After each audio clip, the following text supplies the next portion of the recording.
Alors, on peut commencer, on va commencer. Il n'y a pas d'autres personnes qui se rejoignent à notre groupe. Ce soir, je vais parler de la confession et de la communion. Comme j'ai constaté dans ma pratique pastorale, la confession et la communion sont liées, mais c'est une question qui est très actuelle en même temps. Parce que la confession, tout le monde, tous les gens qui viennent à l'église, tous les chrétiens, ils connaissent qu'il faut se confesser, ils sont conscients, mais parfois on ne se rend pas compte vraiment de l'importance de cet acte de notre vie chrétienne. Et si on demande à quelqu'un, combien de jours tu peux rester sans te laver le matin ou sans prendre ton douche un jour? Et la réponse s'impose, je pense, de soi-même. Parce que la confession, le sens, c'est de laver notre âme, de purifier notre âme et d'avoir cette liberté intérieure, cette paix intérieure, que notre conscience soit libre. Et si nous parlons de confession, nous voyons que Jésus-Christ lui-même a institué pour ses apôtres et pour les chrétiens de se confesser, de confesser vos péchés l'un à l'autre, parce que c'est pas seulement un acte de dire ce que nous avons sur notre cœur, dans notre vie, c'est quelque chose qui nous gêne dans notre âme, mais c'est aussi on établit une relation personnelle. C'est deux éléments qui vont ensemble, c'est la communication, la relation avec quelqu'un, et aussi cette relation ne doit pas être, elle peut pas être, ou elle doit pas être une communication superficielle. Parce que quand il dit pour confesser vos péchés, c'est quelque chose qui va mal, qui pose des barrières dans notre relation. C'est pourquoi Jésus-Christ et Jean-Baptiste, les premiers, leur message au peuple juif était « Répentez-vous, car le royaume des cieux est proche ». Ça veut dire que pour avoir le contact avec cet royaume qui arrive, il faut se repentir, il faut purifier l'âme.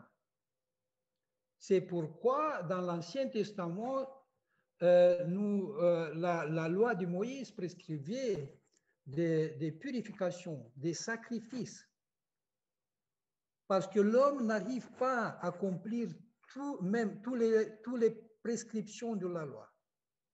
Et l'homme sent qu'il fait du mal. Et pour rétablir cette relation, pour rétablir son équilibre intérieur, l'homme a besoin de faire des gestes concrets, matériels, pour se débarrasser de ce mal. Et c'est pourquoi aussi la confession, on l'appelle aussi le pardon ou la réconciliation. Mais les pères de l'Église parlent de deuxième baptême. Comme dans le baptême, on est baptisé au nom de la Sainte Trinité. C'est Dieu trinitaire, c'est Dieu de communion, c'est Dieu d'amour. Mais on est émergé dans l'eau 3 fois au nom du Père, du Fils et du Saint-Esprit. Et comme dit l'apôtre Paul, que ceux qui sont morts en Christ pendant le baptême, on ressuscite avec le Christ. C'est pourquoi la confession était associée par les pères de l'Église comme un baptême, comme une purification totale de notre être. Un autre élément de la confession,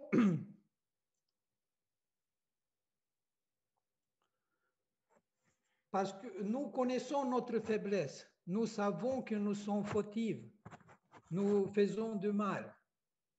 Comme l'apôtre Paul le dit, je veux faire le bien, mais je fais le mal. On se rend compte de notre faiblesse.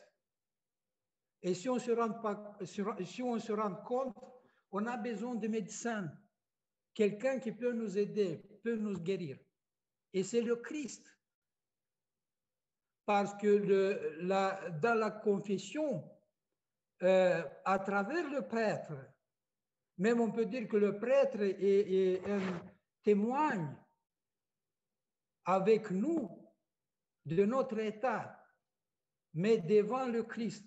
C'est le Christ c'est le Christ avec qui nous parlons de notre état. C'est pourquoi quand on vient à l'église ou quand on désire aller dans un monastère pour se confesser, il faut être conscient qu'on ne vient pas seulement pour une personne, par tel ou tel prêtre, mais on vient parce que c'est le Christ qui nous accueille. Et on va se confesser au Christ. Parce qu'il est présent dans ce mystère. C'est pourquoi la confession, c'est un mystère de l'Église. Et avec la communion, ce sont deux mystères qui se réactualisent permanemment. Le baptême, on le fait une fois, le mariage, le monachisme, les autres se répètent pas. On le fait une fois pour toute notre vie. Mais la confession et la communion sont des mystères qu'on le pratique toujours dans l'Église. On les actualise parce que ça sert à notre purification et à rétablir la relation entre l'homme et Dieu.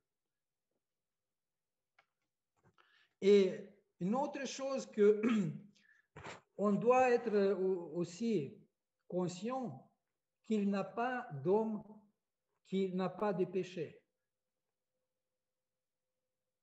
Ça veut dire que nous sommes pécheurs et quand nous comprenons ça, ça nous rend quelque part actifs pour trouver une solution à ce que nous embarrasse. Pourquoi nous sommes dans cet état? Nous avons la conscience que l'humanité, où nous comprenons que l'humanité se trouve dans une impasse. Et comment trouver l'issue? Et finalement, nous constatons que notre état de corruption se termine par notre mort. Et nous voyons que l'humanité, l'histoire de l'humanité cherche une réponse contre la mort. Et Jésus-Christ, par sa incarnation, nous a donné la réponse et la solution, le médicament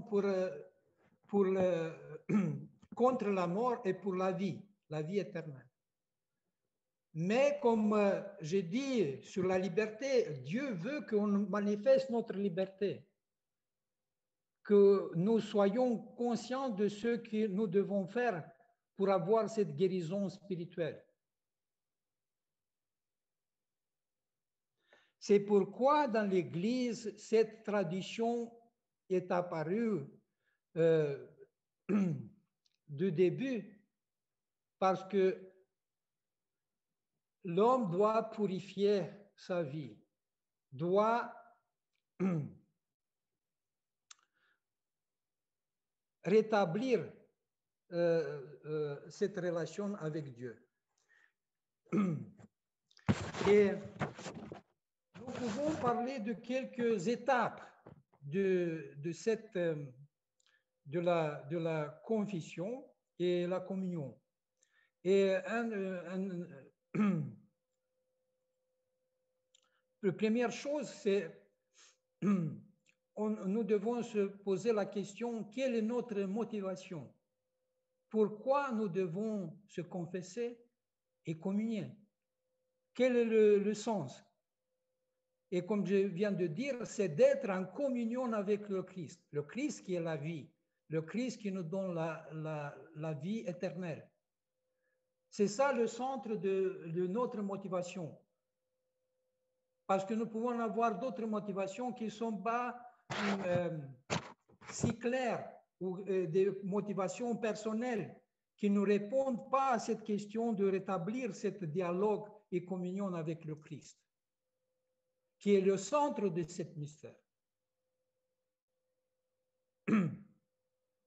Et évidemment que ça présuppose aussi que nous purifions notre vie. Nous nous débarrassons de tout ce ballast qui existe dans notre vie et qui nous obscurcit notre âme. Une autre motivation, un autre élément, c'est la préparation spirituelle.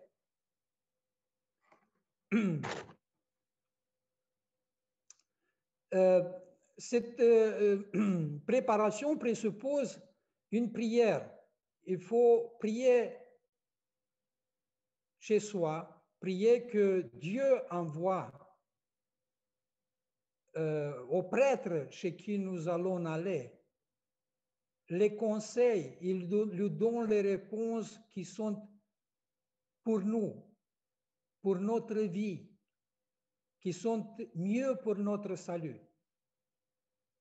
Déjà, on se prépare, on commence à parler avec Dieu, qu'il nous aide. Et nous voyons que Dieu utilise souvent, ou presque toujours, l'autre comme instrument pour notre salut, par l'intermédiaire de prêtres ou de membres de la communauté, avec qui nous prions ensemble et on se prépare pour avoir une réponse comme, pour notre salut, comme les moines du désert allaient vers un père spirituel pour demander un conseil. Mais ils avaient une question qui les interrogeait pour trouver une solution pour leur état et pour l'état d'esprit et pour leur salut. Et aussi, ça présuppose une jeûner avant d'avoir pour la communion, se préparer pour la communion. D'habitude, dans la tradition monastique et dans certains pays orthodoxes, on jeûne 3 jours avant la communion, mais cette période peut être différente en fonction de la vie de chaque chrétien et en fonction du père spirituel chez qui nous nous confessons. D'habitude, si on mène une vie chrétienne, on jeûne les jeûnes de l'année, on jeûne pendant l'année, on vient à l'église, on a une vie constante dans l'église. Même on peut être absolvé de ces 3 jours du carême.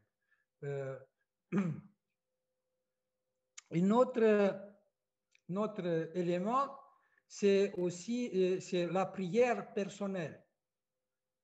Qu'on le fait chez nous, c'est les prières pour la préparation pour la communion et pour la confession. On lit des prières. Il y a des livres de prières, on a les canons avant la communion. Il y a 12 prières avant la communion. Mais si, aussi, ça dépend de notre vie et notre désir de parler avec Dieu, de se préparer pour ce mystère. Il y a encore un canon pour le canon envers notre Seigneur Jésus-Christ, pour la Mère de Dieu, pour l'ange gardien. Il y a des canons qu'on peut le lire encore pour cette préparation. Mais c'est une question qui doit être réglée entre le fidèle et le père confesseur. Un autre élément, c'est la prière communautaire, c'est la prière à l'église ou dans l'église. Et ce qui est intéressant, ce qui est important, d'essayer de venir pour la prière vespérale, le soir, le samedi soir. Ou si on ne peut pas venir le samedi soir, venir le matin pour assister à tout l'office. Même si ça, aujourd'hui, ça peut paraître un petit peu trop. Si vous avez cette expérience de préparation, de prière communautaire, le soir, le matin, vous pouvez constater vous-même qu'il y a une différence si on prie ensemble à l'église, le soir et le matin. C'est notre état d'esprit. Parce que malgré toutes les difficultés de la vie, on se disperse pendant la prière, mais cette présence physique, même cette présence physique dans l'église, est très importante.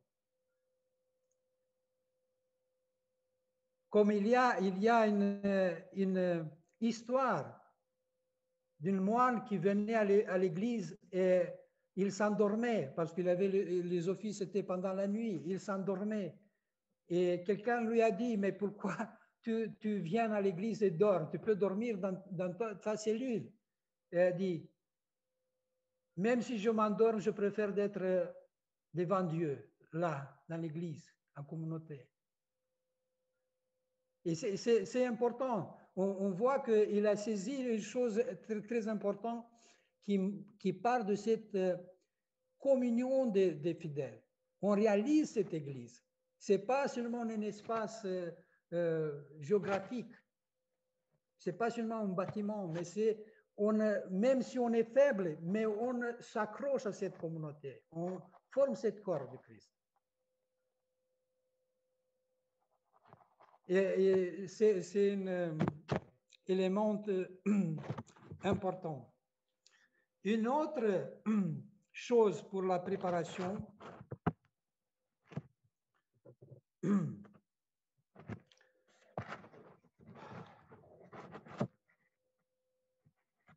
c'est de revoir, de méditer sur notre état d'esprit. Qu'est-ce que nous avons fait? S'il y a des choses dans notre vie qui nous déséquilibrent à l'intérieur, si notre conscience, si notre âme n'est pas en paix avec lui, avec nous-mêmes, si on n'est pas en harmonie, en unité, et pour cela, nous devons regarder ce que nous avons fait du mal. Et parfois, on ne sait pas quoi dire parce que il y a différentes causes où on est très pressé, où on n'arrive pas, on n'a pas le temps. Et c'est parce que pour prendre conscience de ce qui nous gêne dans notre vie, il faut se poser, il faut rester un petit moment avec nous-mêmes, se retirer dans notre chambre intime Et parfois, peut-être on n'a pas toujours le temps de le faire. Et on ne sait pas quoi dire. Mais le plus simple et le plus général, une méthode, c'est voir quels sont les péchés. On prend les 10 commandements. Quels sont les péchés contre Dieu, contre notre prochain et contre nous-mêmes? Peut-être nous avons fait des choses qui ne sont pas bien pour nous-mêmes. Et comme conseil, Jean-Christian Kin, un père spirituel très connu au XXe siècle,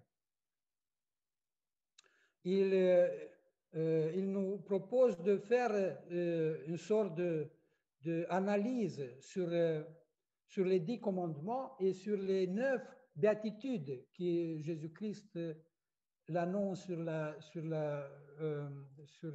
les montagnes, la prédication sur la montagne. Parce qu'en certaines périodes historiques de l'Église et dans certaines traditions, nous avons des livres, une sorte de guide pour les confessions. Ils sont bien pour les débutants. Quand nous commençons à voir notre état d'esprit, peut-être nous ne savons pas exactement où on se trouve, dans quel état de l'âme. C'est bien de revoir, de regarder, mais essayer de ne pas être attaché à cette guide, de ne pas rester attaché. Parce que la confession n'est pas une sorte de jugement, un procès.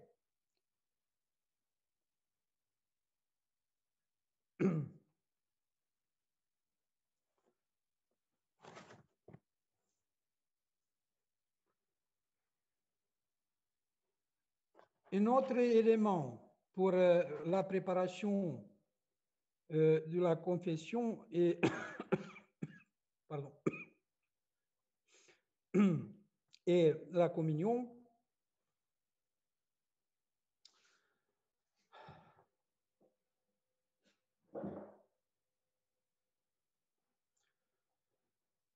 c'est le repentir. Le repentir. Ce qui peut être aussi traduit ou dans le langue grecque, on utilise aussi le mot métanoïa. On a parlé de métanoïa comme ce qui est au-delà de la raison, au-delà de notre réflexion rationnelle. Mais métanoïa, ça veut dire aussi de changer notre façon de vivre, changer notre façon de compréhension des choses. Et ce changement se passe dans le sens spirituel. Comme le Christ nous a dit qu'il est venu pas abolir la loi, mais l'accomplir.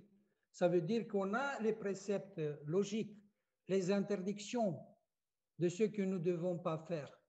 Mais nous devons voir plus loin, voir le mal qui se cache dans notre cœur, dans notre âme. Notre mauvaise intention, notre mauvaise impulsion. Et là, c'est un processus plus difficile, il faut intérioriser et il faut voir ses faiblesses. Et une autre chose, nous devons demander aussi à Dieu qu'il nous aide ou qu'il nous montre notre état de l'âme, notre faiblesse, notre péché. Parce que c'est aussi un don de Dieu.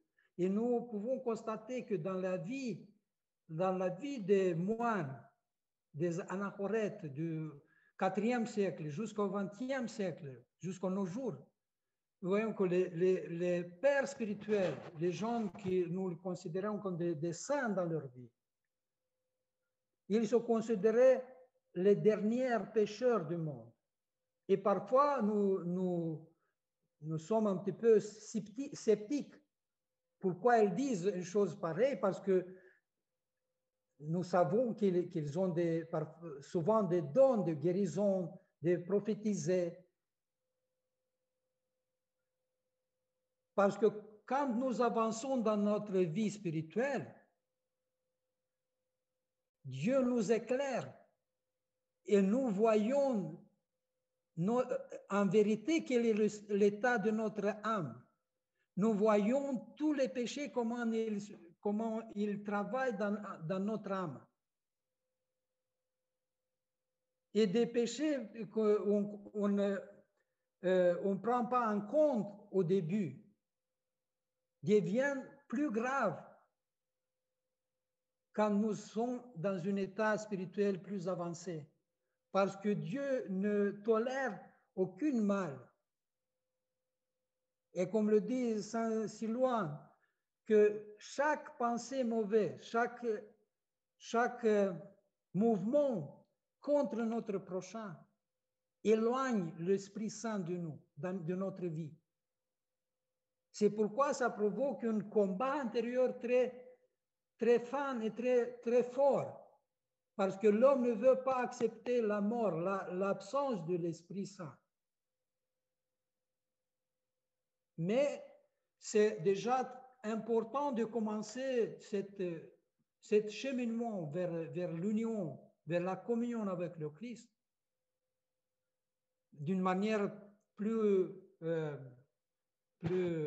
simple ou avec les péchés plus grands qui sont reconnus par chaque homme, qui sont évidents. Mais si nous commençons à avancer dans la vie spirituelle, nous arrivons à voir les plus petits changements dans notre âme. Et demander que Dieu nous aide ou demander le pardon, de changer notre vie. Parce que le pardon présuppose le renoncement au péché. Parce que le péché est celui qui veut nous tuer, veut nous éloigner de Dieu, veut nous faire esclaves. Et Dieu veut que nous soyons libres. Mais comme j'ai dit la dernière fois, la liberté, ça veut dire libre du péché. Et c'est Dieu qui nous montre où est le péché, par la loi et par l'Esprit Saint, pour approfondir la loi qui était donnée à l'Ancien Testament. Et c'est déjà un début d'une vie spirituelle plus avancée. Et nous, comme membres de l'Église, nous ne devons pas rester au niveau comme je dis, de lycée. Dans la vie chrétienne, nous devons avancer parce qu'il n'y a pas une autre solution. Si nous n'avançons plus, on va tomber. La vie chrétienne est dynamique. La relation avec Dieu est dynamique. On ne peut pas être status quo. On vient à l'église et c'est fini. On croit que c'est bien. Et nous voyons ce dialogue avec le jeune qui respectait la loi. Et Jésus-Christ lui propose une autre perspective. Et cette perspective est adressée à tous les chrétiens. Parce que le mal ne tolère pas que nous soyons... il essaie de nous retourner de Dieu. C'est pourquoi nous devons être comme les 5 vierges sages qui ont toujours d'huile dans leur veilleuse. Et cette huile, c'est l'Esprit Saint. C'est notre prière, c'est notre relation avec Dieu. Parce que nous pouvons venir à l'église et s'habituer à un certain rituel, à un certain chant, à un certain, ça devient une sorte d'excursion spirituelle, si on peut dire. Et c'est ça le danger de tomber dans une sorte de formalisme.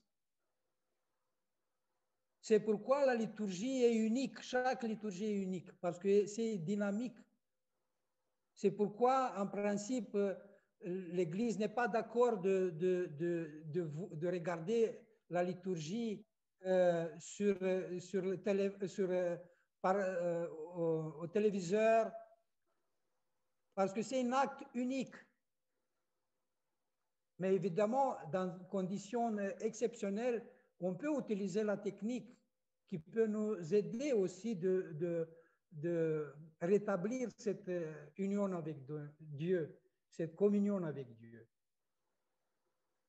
Et nous pouvons constater dans ce moment de pandémie que certaines personnes qui ne peuvent pas venir à l'église, mais grâce à cette possibilité de voir les liturgies, de participer d'une manière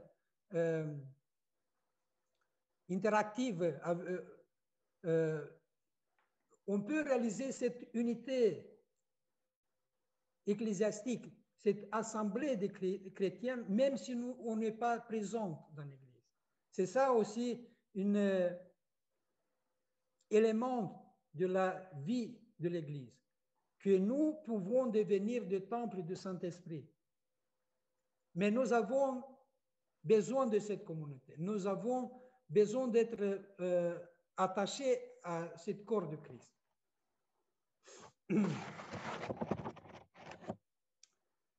Une autre étape dans la réception de la communion, c'est la confession qui doit être faite avant la liturgie. C'est beaucoup mieux de le faire le soir, samedi soir, ou sinon le dimanche ou matin ou avant la liturgie, si c'est dans le semaine. Et comme j'ai dit, ça dépend de chacun d'entre nous. Parfois, mais ça dépend de notre état d'esprit, de notre capacité de peut-être réviser notre vie intérieure, nos péchés. Parfois, peut-être c'est bien d'écrire, parce que comme nous oublions, si chaque jour, à la fin de la journée, nous faisons une petite révision de notre vie, ce que nous avons fait dans ce que nous avons fait pendant la journée, nous pouvons noter quelque chose parce que parfois on oublie, mais que ce soit des éléments très, très courts pour que nous puissions nous souvenir de ce que nous avons fait de mal.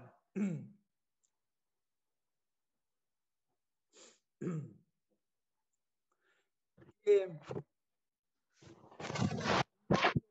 une autre chose qui est aussi importante pour après qu'on a reçu l'absolution des péchés qui le fait le prêtre le prêtre qui donne l'absolution, mais le prêtre est un instrument d'absolution. C'est le Christ qui donne cette absolution. Et cet élément de la confession est très important parce que c'est, comme j'ai dit, la confession, c'est le mystère et le Christ participe à ce mystère. Et c'est lui qui efface nos péchés. si on compare avec le psychologue ou le psychanalyste, nous avons une communication. Nous pouvons regretter certaines choses dans notre vie. Ça peut nous faire du bien au niveau psychologique. Mais au niveau spirituel, c'est le Christ qui nous libère de cette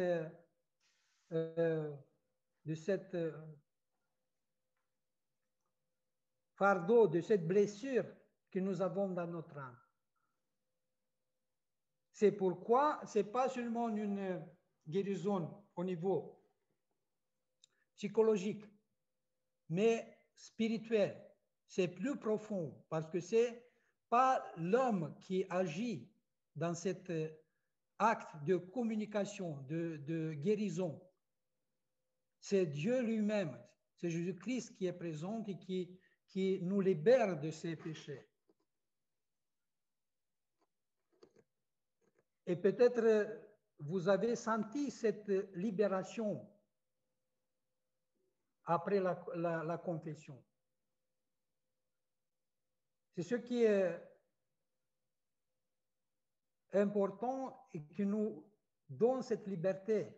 On sent cette légèreté, cette paix intérieure.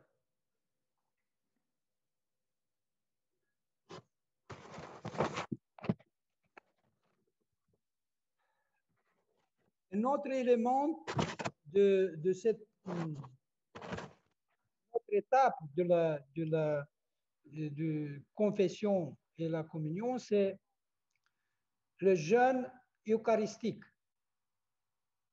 Le jeûne eucharistique, c'est le jeûne qu'on fait avant les liturgies. Du soir, avant la liturgie, jusqu'après la communion. Normalement, on dit qu'après minuit, de minuit, parce que parfois on reste plus tard, mais après minuit, on ne boit pas, on ne mange rien. C'est une jeûne totale.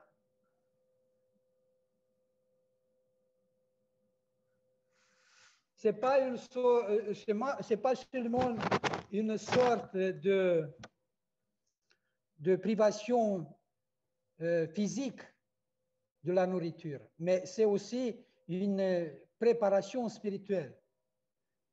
C'est pourquoi, dans cette période, dans cette étape, avant la communion, c'est bien de prier, de faire le canon avant la communion, de participer à la prière de l'Église communautaire. Ça veut dire que nous renonçons à la nourriture matérielle et on se prépare pour cette nourriture spirituelle. J'ai parlé de ça dans le jeûne.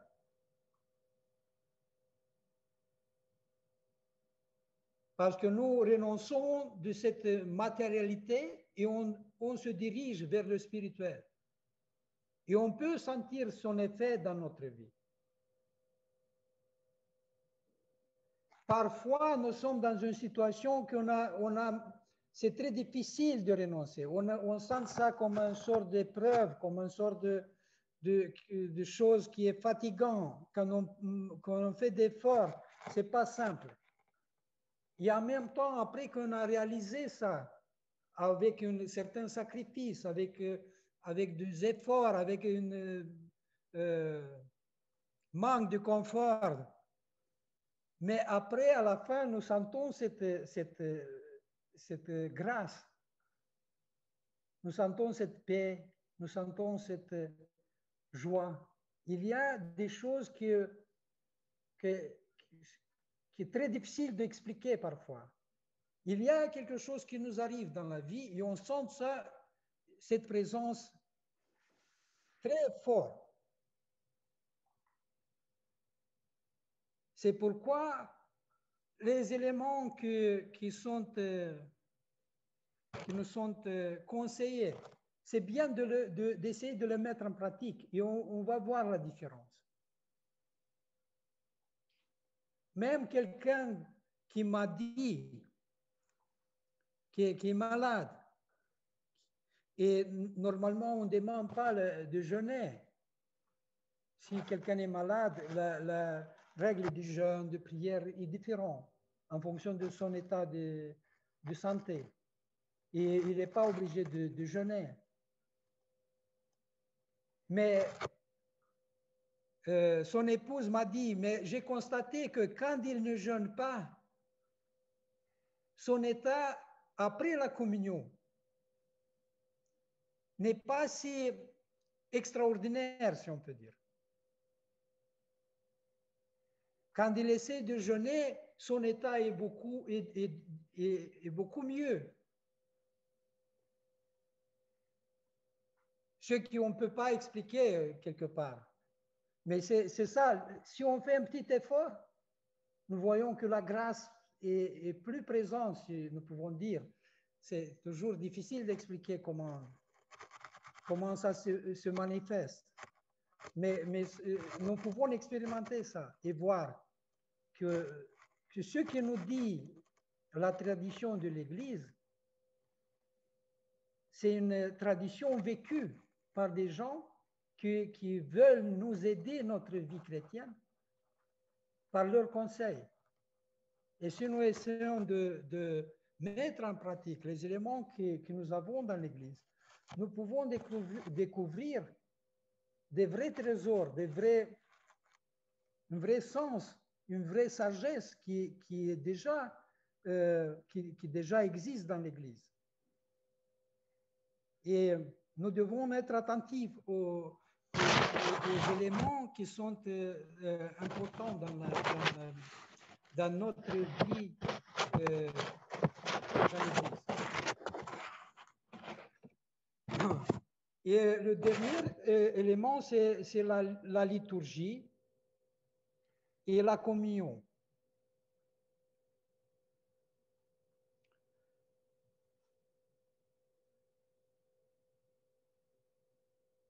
La liturgie, si on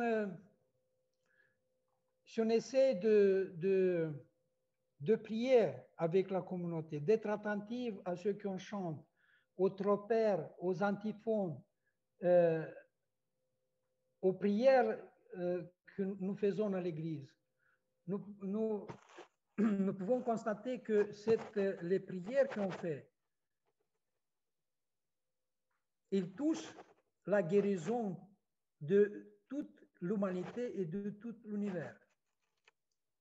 Parce qu'on prie pour toute l'humanité et pour toute la création.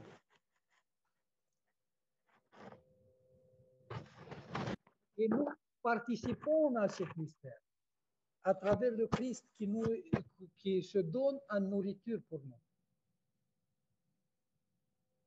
Et c'est le mystère le plus grand mystère qui existe dans l'univers. Dieu qui se donne comme nourriture pour que nous ayons la vie éternelle. Et le Christ le dit, c'est celui qui mange mon corps et ma chair a la vie éternelle. Et je vis dans sa vie. Je suis avec lui. Mais la liturgie, elle se continue aussi après la liturgie. Si nous essayons aussi de garder cet état de la prière, cet état spirituel qu'on arrive à le toucher dans l'Église, d'essayer de ne pas trop se disperser, de ne pas trop parler, de ne pas trop faire d'autres choses. Rester en méditation et en dialogue avec le Christ avec la Mère de Dieu, avec les saints. Essayer de préserver cette grâce, même s'il est peut-être pas très grande, mais préserver ce mystère qu'on a reçu et essayer de le garder dans notre cœur, dans notre vie. Essayer de se promener, de rester plus calme, de méditer, de lire, de faire des choses pour les autres. Si on veut faire quelque chose, faire des choses pour les autres, pour aider les autres.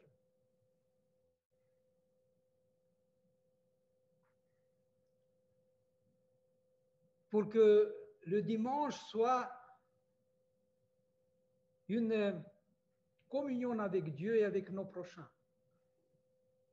C'est de ne pas faire d'autres choses pour nous-mêmes.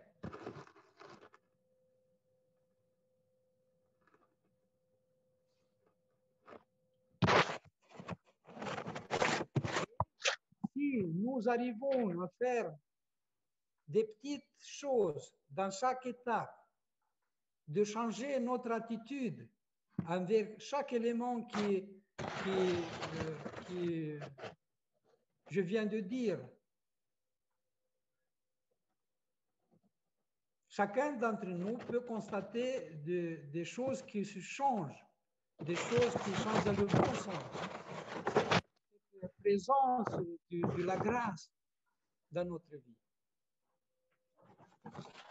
Et là, cette expérience nous donne cette liberté dans le Saint-Esprit,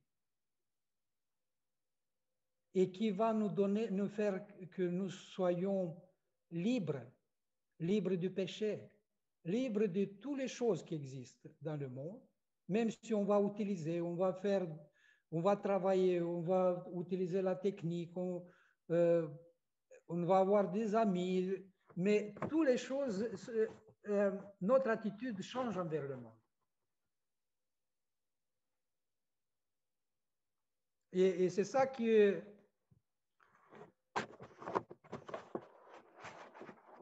important de comprendre et d'essayer de le vivre dans notre propre vie.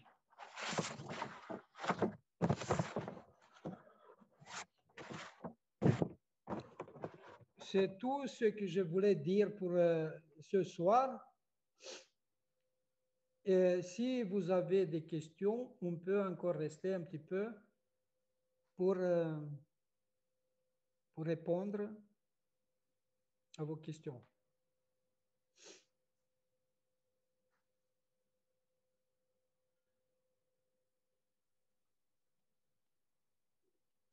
Bonsoir tout le monde. Je voulais juste poser une question sur la lecture des psaumes. Et je pense que c'est intéressant pour tout le monde si un jour on peut écouter l'histoire des psaumes et peut-être aussi quoi en Russie, c'est une tradition qui existe parce que les psaumes sont traduits dans toutes les langues. Est-ce que c'est une tradition russe ou dans les autres traditions, dans les autres pays, les gens aussi pratiquent la lecture des psaumes? Peut-être j'ai dit avant sur la lecture des psaumes, et on va revenir plus détaillé, j'ai promis, et on va le faire. Les psaumes viennent de tradition juive, de l'Ancien Testament. Et nous voyons que dans les communautés, on lisait, on chantait les psaumes. Les psaumes sont des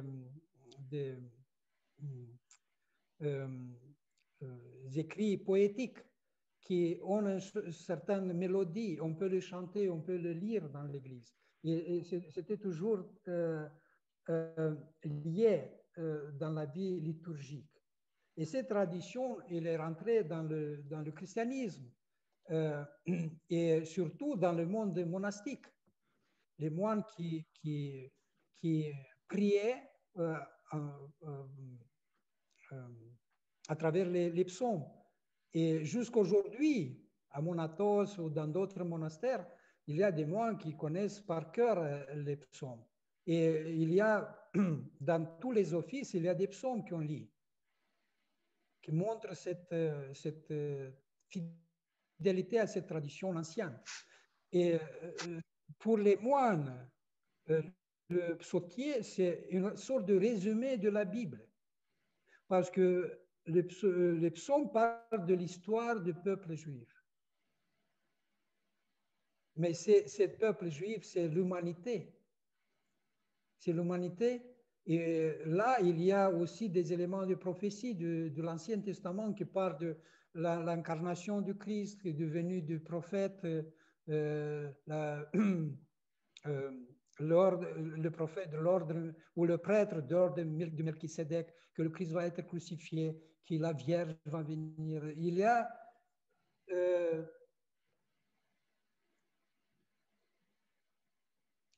toute la tradition biblique, on le retrouve dans les psaumes. C'est pourquoi ils sont si chers et si importants dans l'Église jusqu'à aujourd'hui.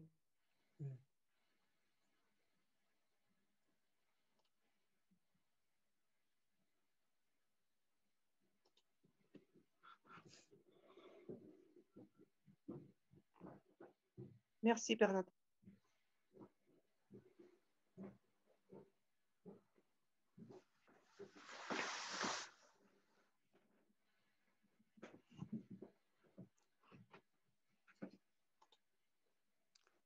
Père Anatole, je ne sais pas si j'ai bien entendu. Oui. Vous disiez qu'il faut se confesser tout le temps avant la liturgie. Comment est-ce possible de... Oui, je dis que on doit se confesser. C'est mieux le soir.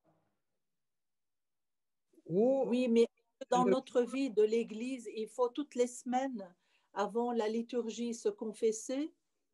Alors, là, j'ai compris. C'est un petit peu une autre question. C'est la fréquence de la confession. Oui. Dans l'histoire de l'Église, on a eu différentes traditions de la confession et de la communion. Dans l'Église primaire, jusqu'à 5e, 6e, 7e siècle, la confession n'était pas liée avec la communion. Et on avait aussi la confession collective. Après, ça a changé et, parce que l'Église, quand elle est devenue l'Église d'État, il y a des gens qui sont devenus chrétiens, pas par conviction, mais par tradition, parce que c'était une religion d'État, c'était une convention parfois sociale. Et là, les gens ont introduit aussi leurs habitudes dans l'Église, parce que les chrétiens communiaient à chaque liturgie. C'était le sens de le rassemblement eucharistique. Tout le monde communiait. Mais comme on a commencé à s'éloigner de la communion, l'Église a obligé, il y a des canons qui disent qu'il faut communier au moins chaque carême, chaque période de jeûne, ça veut dire 4 fois par an, ou au moins une fois pendant le grand carême. Ce n'était pas une norme, c'était une exception. Mais nous avons transformé cette communion comme une exception. Et évidemment qu'on se confessait aussi rarement. Dans les monastères, par exemple, dans la communauté de Saint-Païs et Velichkovsk, il y avait 1000 moines. Les moines se confessaient 2 fois par jour, le matin et le soir. Pourquoi? Parce que quand on confesse nos pensées, notre étape d'esprit, nos péchés, nous voyons plus clairement quel type de péché nous est propre, quelle faiblesse nous avons, comment le malin travaille dans notre vie, comment il nous influence par nos pensées, par nos impulsions. Et évidemment que c'est la confession, si on le fait plus souvent, on est très bien pour nous, parce que nous pouvons nous-mêmes avoir une sorte de catalogue de nos faiblesses, connaître notre état de l'âme. Dans certaines églises ou communautés, on ne peut pas communier sans la confession. Mais cette question, elle doit être réglée entre le fidèle et le prêtre confesseur. Parce que comme j'ai dit au début, que si nous avons une vie liturgique, une vie chrétienne constante, nous avons les prières, nous avons les jeûnes qu'on fait. La confession peut être plus rare. Ça veut dire qu'on peut se confesser une fois dans 2 semaines ou dans 3 semaines. Ça dépend de notre état d'esprit. Et là aussi, c'est la conscience du fidèle, de celui qui vient à l'église, du chrétien. Parce qu'on se rend compte quand on ne peut pas aller prendre la communion. Parce qu'il y a quelque chose qui nous pèse, qui nous empêche d'avoir cette âme pure, âme ouverte. On est conscient du mal qu'on a fait. Et c'est ça qui est important, de voir le changement de notre esprit, de notre cœur. Ça veut dire qu'on doit avoir une finesse, savoir que même si je n'ai pas fait un grand péché, mais ce que je fais dans mes pensées, c'est plus grave peut-être que si je vais faire une autre action contre quelqu'un.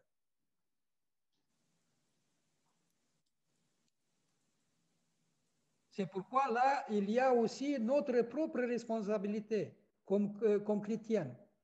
Nous devons être conscients quand on fait des choses qui nous empêchent d'aller à la communion. Et là, on doit courir tout de suite, demander pardon à la personne, peut-être qu'on a blessé, ou de ne pas rester dans cet état. Parce que si on reste dans un état qui nous pèse,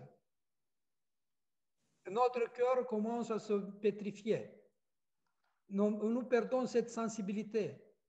On n'écoute plus notre conscience.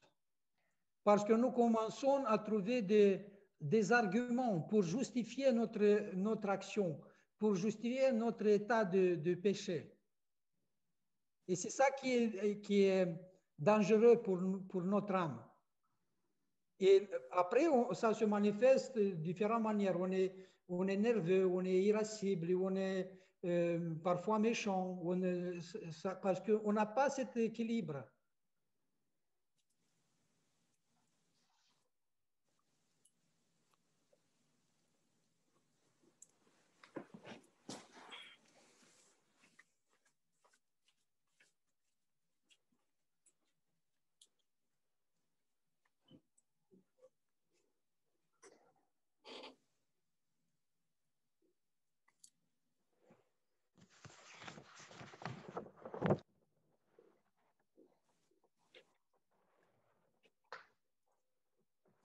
J'ai une question, mais je ne sais pas si c'est Nicolas qui peut le répondre peut-être. J'ai reçu un message de Vera et elle me dit qu'elle est toujours isolée, son téléphone ne marche pas, il n'a pas de nouvelles. Je ne sais pas s'il est il reçoit les messages quand il y a des liturgies. Et donc, il m'a demandé de toujours le mettre au courant. Et donc là, il me demande si le vendredi prochain ou dans une semaine, il y aura une liturgie à 10 heures. C'est le 26. Le 26. Oui, mais est-ce qu'on va avoir une communication? Est-ce que tout le monde va recevoir un Oui, message? on va avoir la communication, oui. D'accord. Oui, oui. Mais c'est Vera Mikhailovna. Da. Oui, je vais l'appeler, oui, parce que, oui. Oui. Non, mais je pense communiquer d'ici quelques jours, avant le week-end prochain, et on parlera du 26. Voilà.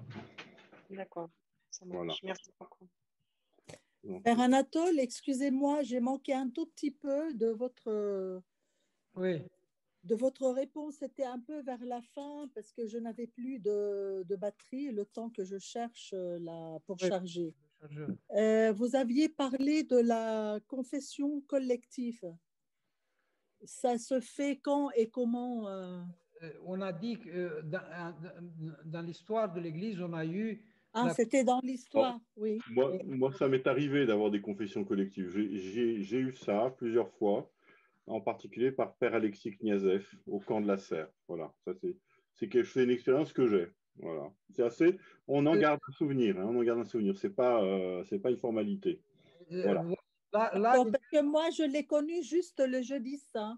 Quand j'étais petite, on nous faisait ça le jeudi saint. Mais voyez il y a une tradition qui est appliquée en fonction de certaines situations. Dans les cas où il y a oui, des enfants qui sont, oui, dans d'autres conditions, si on peut dire, d'autres relations avec la confession. Euh, euh, Saint Jean de Kronstadt aussi, il a eu cette dispense de confesser, de confesser les gens de la confession collective et même l'absolution collective. Ce qui est un exemple rarissime, un seul presque exemple dans l'histoire. Après le 7e siècle.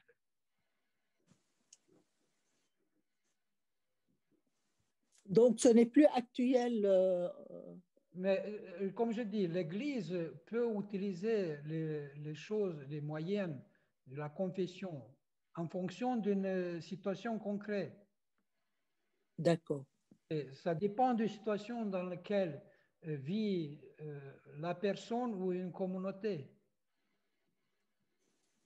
OK.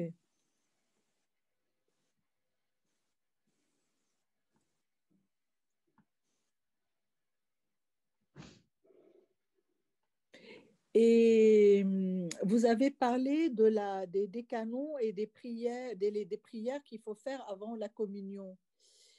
Et pourquoi l'Église n'a pas instauré ça dans les vigiles, par exemple?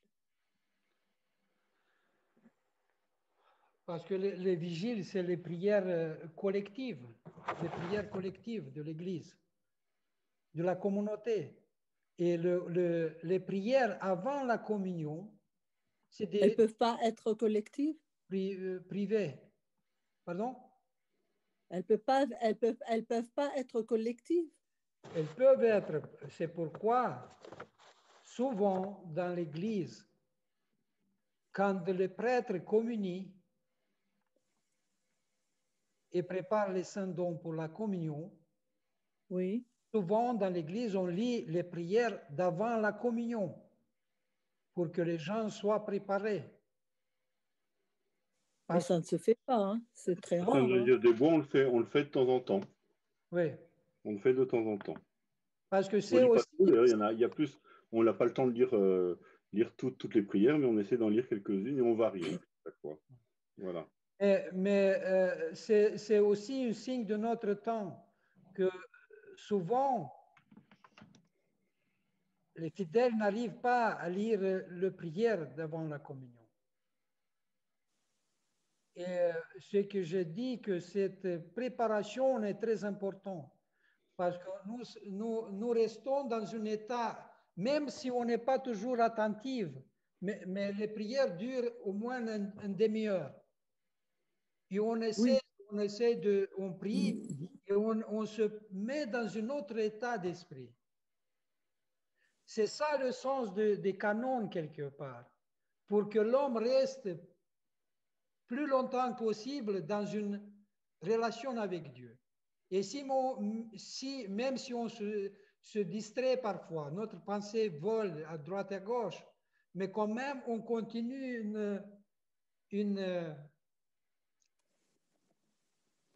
on fait un effort, on continue cette relation spirituelle. Et ça reste dans notre âme. Nous pouvons constater même si on se couche après, fatigué après une prière, mais on dort autrement. Notre âme est plus calme, on se pose. Bon, alors moi j'ai une question à poser. Le respect des canons, effectivement, des 3 jours de jeûne, de la lecture, de la prière d'avant la communion, est-ce que ça rend pas difficile la communion fréquente? Voilà. Or, la communion fréquente, c'est aller à la liturgie sans communier, c'est difficile. Et faire, voilà. Oui. Moi, j'ai connu quand j'étais enfant des églises où il y avait 3 vieilles personnes qui communiaient et des fois le prêtre sortait, personne ne venait, il repartait. Et ça, c'était très triste. Ça n'arrive plus de nos jours. Je suis d'accord. Mais comme j'ai dit que la régularité de la communion, c'est la norme de l'Église. Oui. Ça doit être la norme. Et là, ça dépend aussi de notre état de physique, de notre désir spirituel. Si nous voulons changer les choses ou approfondir notre vie spirituelle, et on est invité à cette festin, on doit se préparer. Et ça dépend de nous. Si nous essayons de faire comme les jeunes, pour quelqu'un qui mène une vie chrétienne, on a des jeunes mercredi, vendredi, parfois on arrive, parfois on n'arrive pas, mais on essaie de garder une certaine tradition, une certaine liaison. Un engagement. La communauté. Il y a une continuité dans notre vie chrétienne. Là, le jeûne eucharistique est suffisant pour nous.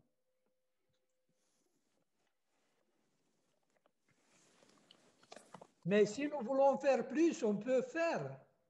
Et je vous assure qu'on va voir les résultats. On va sentir les résultats.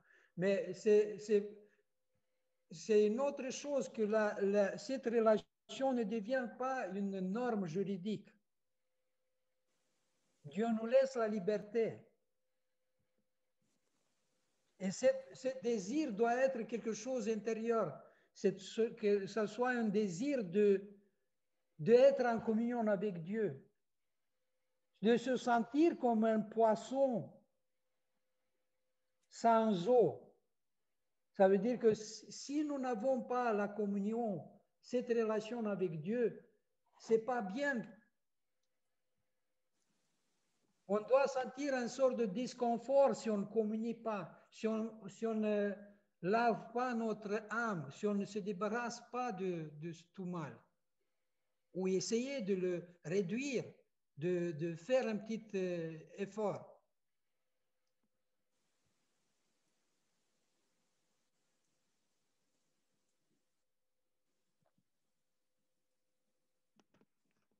Parce que si nous prenons un exemple banal, si nous avons une fête, un anniversaire ou une noce, on se prépare pour se réjouir.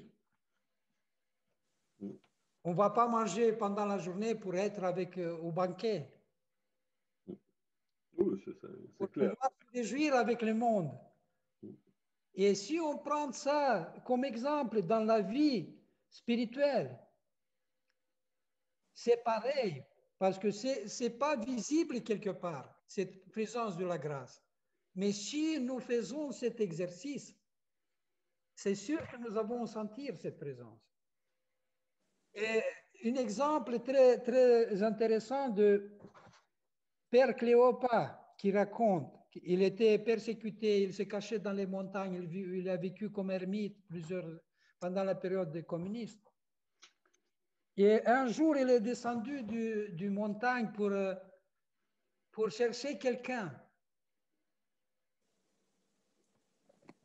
Il est allé là-bas, il était à un mariage. Et comme il était moine, souvent nous sommes un petit peu réticents envers les danses, avec la musique, avec cette façon de se réjouir, Fêter. de fêter, oui. Et quand il est arrivé là-bas, il a dit qu'il a eu une grande révélation spirituelle. Il s'est posé la question, comment les gens se réjouissent pour des choses matérielles, pour des choses humaines. Ils sont très joyeux. Et nous, comme chrétiens, ou comme moines, qui étaient peut-être critiques quelque part, n'arrivent pas à se réjouir de Dieu, de cette présence de Dieu, de présence de l'Esprit. On ne se réjouit pas. Les gens chantent et on est triste. On sort de la liturgie, on a communié, mais on est triste.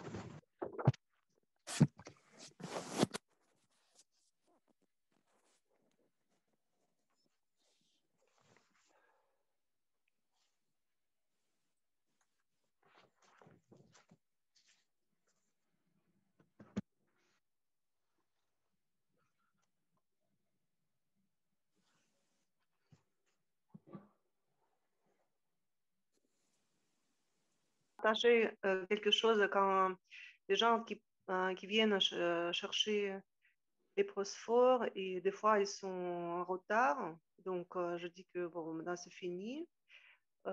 Et après, les gens qui posent des questions, comment ça se fait qu'il y a autant de monde qui se communie quand vous avez pu se confesser. Et en fait, la confession peut avoir lieu le matin entre 10h et 10h30, sauf que pas beaucoup de monde qui peuvent le faire.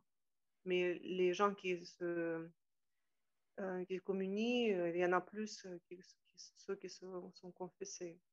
Donc, moi, je dis qu'il faut venir plus tôt, peut-être. Est-ce que je peux demander de venir avant 10h dans ce cas-là? Merci. Oui, oui, il peut venir. On est avec Père Marc, on est à l'église vers 8h15, vers 8h15, comme ça. Parce qu'on lit les diptyques, on prépare les syndons, on fait la proscomédie. Et s'il peut venir, c'est pourquoi aussi j'ai voulu avoir aussi un autre prêtre. Parce que si tu es seul, tu ne peux pas faire la proscomédie, faire la confession et commencer l'office. C'est pourquoi parfois on avait des retards avec le début de la liturgie. C'est une question qui est actuelle et je pense que chaque communauté essaie de trouver une solution. Je pense que, en tout cas, maintenant, c'est un petit peu mieux parce qu'on peut rester, je peux faire la communion, la confession un petit peu plus tard, même si on commence l'office. Mais déjà, il y a des gens qui viennent le soir et c'est aussi bien. Parce que finalement, chacun d'entre nous doit comprendre que ce n'est pas une pénitence, parce que parfois on a peur de ça. On a comme si Dieu va nous punir. Le sens, c'est la réconciliation avec Dieu. Chacun d'entre nous fait des bêtises, mais nous ne voulons pas rester dans cet état. Et petit à petit, il y a une sorte de réflexe qui se réalise dans notre vie, qu'on ne veut plus supporter le péché, même s'il est très petit. On ne veut plus le supporter, qu'il existe. On ne veut pas charger notre conscience. On ne veut pas porter cette fardeau sur nos épaules qui va nous écraser. On veut se débarrasser de tout ça. C'est ça le sens de rester sereine, libre. Et si on travaille dans notre cœur, dans notre âme, ça va se voir dans notre visage, dans notre vie. C'est ça qui est Oui. important.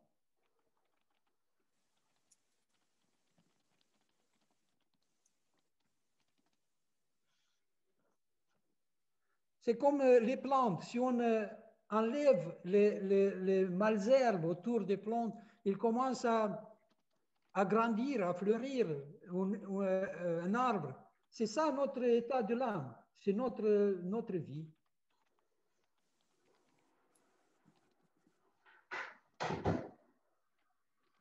Pourquoi la confession est comparée avec le deuxième baptême?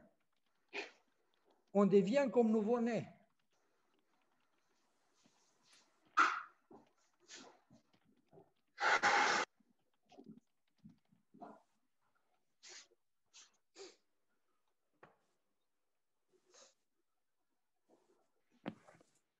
Bon, très bien. Bon, à mon avis, le sujet est pas encore complètement enfin, il n'est pas si simple. Il n'est pas si simple et c'est la responsabilité de chacun de régler ce problème-là, de régler ce problème entre la communion, entre la confession et la communion. Ça dépend, voilà. Oui, c'est très personnel, mais c'est pourquoi j'ai décidé de parler de ce sujet. Oui. Parce que parfois, on a l'impression qu'on connaît, on sait que c'est. Parfois, il y a des gens qui demandent la confession avant chaque liturgie. Et si tu connais la vie, tu vois que parfois ça devient comme une sorte de formalisme. Écoutez, Ça peut devenir une sorte de laxisme qu'on ignore parfois. Et c'est valable pour tout le monde. Et c'est ça, d'avoir un équilibre et que ça soit quelque chose qui fait partie normalement de notre vie.